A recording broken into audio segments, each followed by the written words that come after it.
मेरे YouTube channel पर आप सभी का स्वागत है। जैसा कि आप पिक्चर में देख ही रहे हैं कि आजकल शिक्षा मित्रों पर कार्रवाई हो रही है, जिससे शिक्षा मित्र इस्तीफ़ा देने पे लगे हुए हैं। ऐसे ही एक बहन जी हैं जिन्होंने इस्तीफ़ा दिया है और सरकार के लिए बहुत ही अच्छे तरीके से उन्होंने शब्द शामिल किए हैं अपने इस्तीफ़ा में कि दुखी होकर उचित कारणों से अवगत कराकर उन्होंने हर तरीके से अवगत करा दिया कि बीटीसी प्रशिक्षण में और समायोजन में और जो सुपर टेट हुआ था उसमें हम लोगों के साथ में कैसा दुर्व्यवहार किया था। तो ये सब उन्होंने बहुत ही अच्छे तरीके से दिया है लिख के। और अपने इस्तीफ़े में शायद ऐसा इस्तीफ़ा अभी तक किसी शिक्षा मित्र ने नहीं लिख कर दिया है। अब ये मंजूर हो जाए तो है। अब लेकिन इसी तरीके से अगर हमारे शिक्षा मित्र जो भाई बहन नौकरी छोड़ रहे हैं, अगर वो इसी तरीके के शब्दों का उच्चारण करके और इस्तीफ़ा लिखवाएं तो शायद सरकार को कुछ शर्म आ जाए। उन्होंने बहुत ही अच्छे तरीके से सारे अधिकारी, माननीय मंत्री और विधायकगण सभी को लपेट दिया अपने इस इस्तीफ़े में और बहुत ही बढ़िया करके लिखा है उन्होंने। आप सभी लोग पढ़ सकते हैं, ग्रुप पे शेयर हुए हैं यही इस्तीफ़े। कई लोगों ने लिखे हैं लेकिन उनमें से सबसे बेहतर एक यही लिखा था जो सरोजनी देवी शिक्षा मित्र कंपोजिट विद्यालय किनौटी ब्लॉक संडीला जनपद हरदोई की हैं। और इन्होंने माननीय बेसिक शिक्षा मंत्री जी को, श्रीमान मुख्य सचिव बेसिक शिक्षा उत्तर प्रदेश, जिला बेसिक शिक्षा अधिकारी हरदोई, खंड शिक्षा अधिकारी संडीला, प्रधानाध्यापक कंपोजिट विद्यालय किनौटी जिला हरदोई, सभी को इसी में लपेट दिया है और बहुत ही बढ़िया शब्दों में इन्होंने इस्तीफ़ा अपना तैयार करा है। लेकिन हम फिर भी कहेंगे कि कोई इस्तीफ़ा ना दे, नौकरी जहाँ तक है बनी रहे तो बनी रहे। इसी में जो है प्रदेश भर में खंगाली जाएगी शिक्षा मित्रों की कुंडली। तो 270 शिक्षा मित्र जो अवैतनिक अवकाश पर चल रहे थे, लगातार अवकाश पर थे, तो उनके चक्कर में अब पूरे उत्तर प्रदेश में जांच की जाएगी। और ये बेसिक शिक्षा निदेशक से एक आदेश भी जारी हुआ है कि जितने भी शिक्षा मित्र अवैतनिक अवकाश पर हैं उनकी जांच की जाए और संबंधित शिक्षा मित्रों का डाटा प्रेषित किया जाए विभाग को। तो इसमें सभी शिक्षा मित्रों से सूचनाएं मांगी जा रही हैं, डाटा भरवाया जा रहा है सभी शिक्षा मित्रों का। और इसमें दिया भी है कि सभी संबंधित जिले शिक्षा मित्र का नाम, स्कूल, ब्लॉक, पहली ज्वाइनिंग, शैक्षिक योग्यता आदि से जुड़ी जानकारी ईमेल व हार्ड कॉपी में भी उपलब्ध कराने के निर्देश दिए हैं। इसके बाद से जिलों में हड़कंप मचा हुआ है। और हड़कंप ये मचा हुआ है, कोई कह रहा है कि शिक्षा मित्र स्थायी हो रहे हैं, कोई कह रहा निकाले जा रहे हैं, सबके अपने अपने अलग हैं।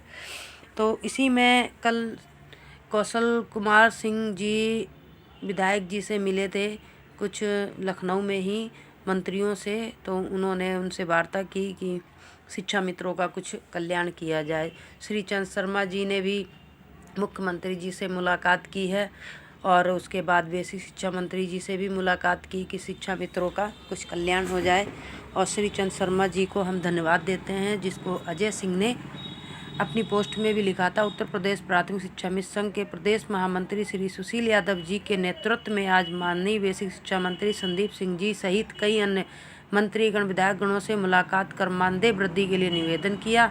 भाजपा शिक्षक प्रकोष्ठ के एमएलसी श्री चंद शर्मा जी से भी मुलाकात करके विचार विमर्श किए गए। तो इसी के क्रम में फ़ोटो भी संदीप सिंह बेसिक शिक्षा मंत्री जी ने अपने ट्विटर पे लगाई थी, तो आप लोग देख ही रहे हैं। उसमें श्री चंद शर्मा जी भी हैं और साथ में शिक्षा मित्र संघ के पदाधिकारी भी हैं। तो ये सारी फ़ोटो सोशल मीडिया पर वायरल भी हुई हैं, तो आप सभी लोग देख ही रहे हैं। इसी में श्री चंद शर्मा जी ने विधान परिषद में भी की बीमारी भी आपको दी हुई है। यदि 2016 में जब विनियमित कर रहे थे तो इनको भी विनियमित कर देते, बिंदु आप मलाई होते तो आज पदस्थ न भटकरा होता, वो विनियमित हो गए होते। लेकिन वो धारा 8 को बिंदु आपने लगा दिया तृतीय में, उसके कारण से पदस्थ आज भटकरा। जो हमारे शिक्षा मित्र हैं उनका यदि आपने नियम पूर्वक उनकी भर्ती की होती तो आज वो सुप्रीम कोर्ट में जाकर न फंसे होते और आज न भटक रहे होते। लेकिन हमारी सरकार ने मैं धन्यवाद देता हूं कि योगी जी की सब सरकार बनी तो उस समय उनको 3500 रुपये मिला करते थे, उनको 10,000 रुपये मानदेय देने का काम किया। आप लोगों ने भड़का के खिलाफ खड़ा करने का काम किया, सरकार से लड़ाने का काम किया। धीरे धीरे हमने पुल का काम किया, उन्होंने नजदीक लाए। तो हमारे 2 निर्णय अभी शिक्षा मित्रों के बारे में हमारी सरकार ने ऐसे लिए हैं जो अभूतपूर्व है। कभी संविदा कर्मियों के स्थानांतरण अंतर जनपदीय नहीं हुए, लेकिन हमारी सरकार ने अंतर जनपदीय स्थानांतरण शिक्षा मित्रों का तय कर दिया। और दूसरा एक विषय, शिक्षा मित्र, अनुदेशक, रसोईया, जितने भी संविदा कर्मी हैं उनको इस बजट में 5 लाख रुपए तक के आयुष्मान कार्ड के अंतर्गत उसकी चिकित्सा की सुविधा मुफ्त में देने का काम हमारी सरकार ने किया है। मैं इसके लिए योगी जी का धन्यवाद ज्ञापित करता हूं, उन्होंने इसको दिया। और मुझे ये भी पूर्ण भरोसा है कि बहुत जल्द हमारे शिक्षा मित्रों का, अनुदेशकों का मानदेय भी बढ़ेगा, उनकी अन्य समस्याएं वो भी हल होंगी। तो जिस प्रकार पूर्ववर्ती सरकार में धर्मेंद्र सैनी जी बेसिक शिक्षा मंत्री जी हमारे अभिभावक बन के आए थे, उसी तरीके से श्री चंद शर्मा जी हमारे अभिभावक बने हैं इस सरकार में।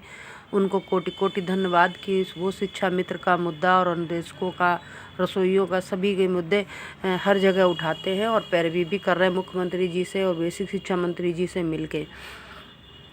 तो हम उनको कोटि कोटि धन्यवाद करते हैं और अपने शिक्षा मित्र भाई बहनों से भी कहते हैं कि आप लोग किसी भी तरीके से ट्विटर पे या फेसबुक पे या सोशल मीडिया पे उनके अकाउंट पे अंट संट ना लिखें, अच्छे शब्दों का प्रयोग करें, शिक्षक की गरिमा को बनाए रखें ताकि किसी मंत्री, विधायक या अधिकारी को बुरा ना लगे।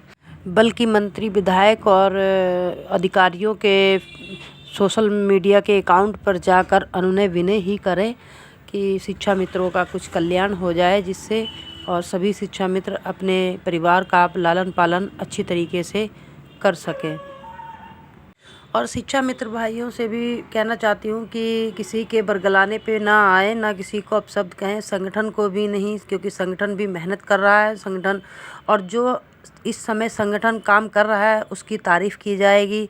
संगठन तो बहुत है लेकिन कोई भी पटल पे नहीं है, सब दुबके बैठे हुए हैं। इस समय प्राथमिक शिक्षा मित्र संघ जो है वो ही मेहनत कर रहा है और आप लोग उन पे विश्वास बना के रखें, क्योंकि बाकी सारे पदाधिकारी तो दुबके बैठे हैं।